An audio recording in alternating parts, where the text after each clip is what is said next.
د مهمو خبرونو سرټکي.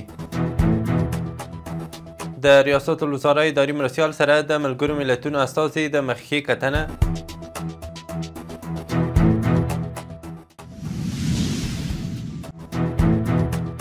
د افغانستان د کنګل شوې شتمنۍ د ازادېدو غوښتنه.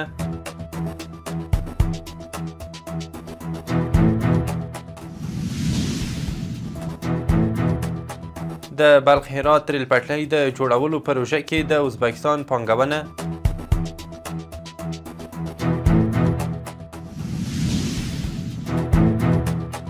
او له نړیوالې ټولنې د ترکیې د فلسطین دولت د رسمیت پیژندنې غوښتنه.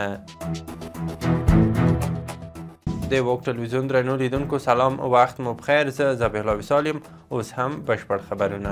د ریاست الوزرا اداري مرستیال عبدالسلام حنفي د افغانستان لپاره د ملګرو ملتونو له ځانګړي استازي روزا اوتونبایوا سره د مخکښې کتنه کې د نوموړې له خدماتو مننه کړې ده. سرچینې ویلي چې په افغانستان کې د روزا اوتونبایوا 3 کلن ماموریت پای ته رسېدلی دی. مولوي عبدالسلام حنفي په دې مخکښې کتنه کې ویلي چې په افغانستان کې د بشري مرستو لپاره زیات اړمن خلک شته او لازمه ده چې دې برخې ته مسؤل نړیوال بنسټونه پام وکړي. د قرغیزستان ولسمشر صدر جباروف د ملګرو ملتونو د عمومي اسمبلۍ په کلنۍ غونډه کې د افغانستان د کنګل شویو شتمنیو د ازادېدو غوښتنه کړې ده. نوموړي ویلي چې د دې شتمنیو ازادېدل به د زیربناوو په بیا رغونه، بانکي قرضونو ته د لاسرسي په پراختیا، کرنیزې پراختیا او افغانانو ته د نویو فرصتونو رامنځته کولو په برخه کې مرسته وکړي.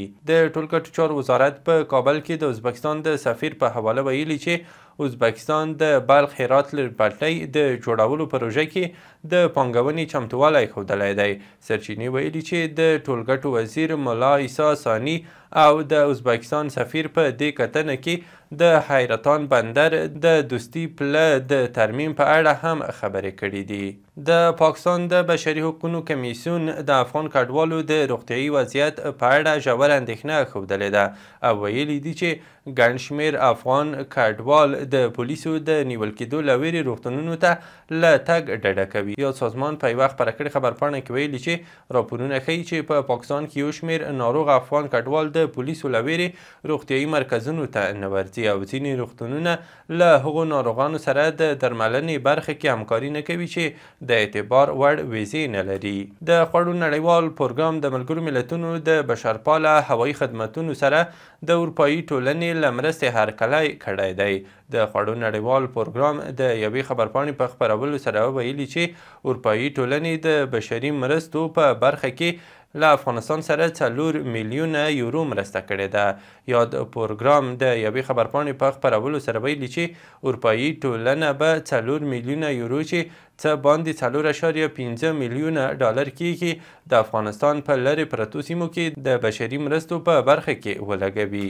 د اسلامیک ریلیف ادارې ویلي چې د روان کال له پیل راهیسې نږدې 3 میلیونه افغانان هیواد ته راستانه شوي دي چې دا د نړۍ تر ټولو ستره سرحدي کډوالي بلل کېږي. سرچینې ویلي د دې پراخ بهیر له امله د هیواد نفوس یوازې په 9 میاشتو کې 6.5 سلنه زیات شوی. هره ورځ له 10 تر 15,000 کسان راستنېدنه د افغانستان پر محدودو سرچینو دروند فشار راولي. بلخوا د کډوالو ستونزو ته د رسیدنې عالی کمیسیون ویلي چې پرون له ایران او پاکستان څخه 1529 افغان کورنۍ هیواد ته راستنې شوي دي.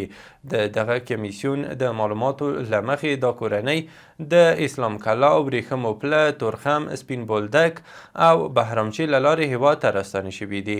سرچینه زیاتوي چې له راستنېدونکو سره د نغدو پیسو، ترانسپورټي کرایې او نورو اړینو مرستو ترڅنګ پوهاوي پروګرامونه هم عملي شوي دي.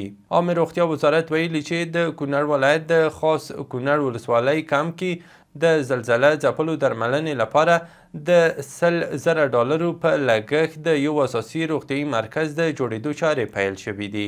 دغه وزارت ویلي چې یاد مرکز د یونیسف په مالي ملاتړ په شاوخوا 2 اونیو کې جوړیږي او د وروستۍ زلزلې د زیانمنو شویو لپاره به پکې ټول اړین روغتیايي خدمات وړاندې کیږي. د هرات ولایت ځایي چارواکو خبر ورکړی چې دغه ولایت په صنعتي ښارګوټي کې $80 میلیونه په پانګونې سره 10 نوې تولیدي کارخونې پرانیستل شوي دي. د دې کارخونو د پرانیستې په مراسمو کې د هرات والي شیخ نور احمد اسلامجار، د صنعت او سوداګرۍ وزارت معین مولوي احمد الله زاهد، دولتي چارواکو، سوداګرو او صنعتکارانو ګډون درلود.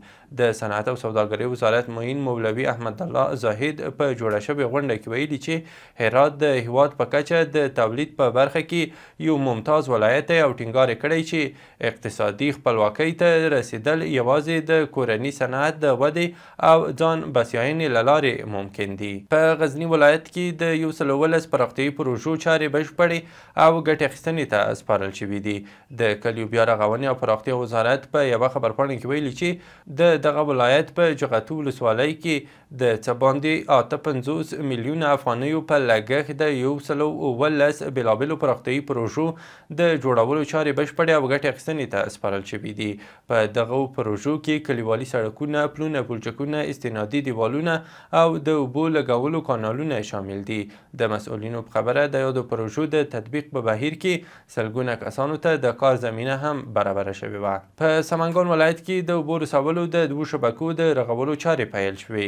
د کلیو بیا رغونې او پراختیا وزارت ویلي چې د سمنګان ولایت د خلم ولسوالۍ په غازي آباد، بالا او پایین کلیو کې د څه باندې 8.2 میلیونه افغانیو په لګښت د اوبو رسولو 2 شبکو د جوړولو چارې پیل شوي دي. د یادو شبکو په بشپړېدو سره به 350 کورنۍ د څښاک پاکو اوبو ته لاسرسی پیدا کړي. له هېواده بهر دا چې د ترکیې ولسمشر رجب طیب اردوغان د ملګرو ملتونو د عمومي اسامبلې په وینا کې له نړیوالې ټولنې غوښتلي چې د فلسطین دولت په رسمیت وپیژني او په غزه کې ژر تر ژره اوربند اعلان کړي.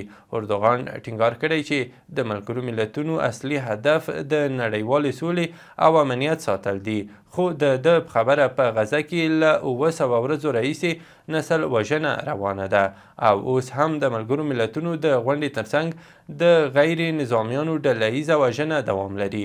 اردوغان په خپلو خبرو کې ویلي چې د غزې د قربانیانو شمیر له 65,000 اوښتی او اسرائیل له 23 میاشتو راهیسې هر ساعت یو ماشوم وژني. د پاکستان د بلوچستان ایالت په مستون کې پر جعفر اکسپریس اورګاډي د چاودنې له امله د ښځو او ماشومانو په ګډون 12 تنه ټپیان شوي دي. پاکستاني پولیسو ویلي چاودنه هغه مهال شوې چې کویټې ته تلونکی اورګاډی د سپریزنټ سیمې څخه د تېرېدو په حال کې و. د راپورونو له مخې د چاودنې پر مهال په اورګاډي کې 270 مسافر سپاره وو. د ایران ستر مذهبي مشر علي خامنه‌ای ویلي چې په اوسنیو حالاتو کې له امریکا سره خبرې هیڅ ګټه نه لري، بلکې د ایران لپاره به هم ستر زیانونه ولري. نوموړي ویلي چې امریکا د تهران د اټومي فعالیتونو او د یورانیمو غني کولو پروګرام د بندولو غوښتونکی دی، چې دا خبرې نه بلکې د واشنګټن د غوښتنو تحمیلول دي. د امریکا ولسمشر ډونالډ ټرمپ په نیویارک ښار کې د ملګرو ملتونو د عمومي اسامبلۍ په غونډه کې ویلي چې په غزه کې باید سمدلاسه جګړه ودرول شي. ټرمپ ادعا کړې چې نوموړی په غزه کې د اوربند د ټینګښت په موخه پر جدي هڅو بوخت دی. او وروستی خبر مو هم دا چې د 2025 کال د کرکټ اسیا جام شل وریځو سیالیو د 4 غوره لوبډلو په پړاو کې نن د هند او بنګلادیش لوبډلو ترمنځ لوبه ترسره کیږي. دغه لوبه د افغانستان پر وخت د ماښام په 7 بجو پیلیږي. د 2025 کال اسیا جام شل وریځو سیالیو په 4 غوره لوبډلو پړاو کې تر دې مهاله 3 لوبې شوې دي، چې په لومړۍ لوبه کې بنګلادیش سریلانکا ته ماتې ورکړه او په دویمه لوبه کې بیا پاکستان له هند څخه ماتې وخوړه او په دریمه لوبه کې بیا پاکستان سریلانکا ته ماتې ورکړه. درنو لیدونکو له ملتیا مو مننه. وروستي خبرونه مو هم دومره وو.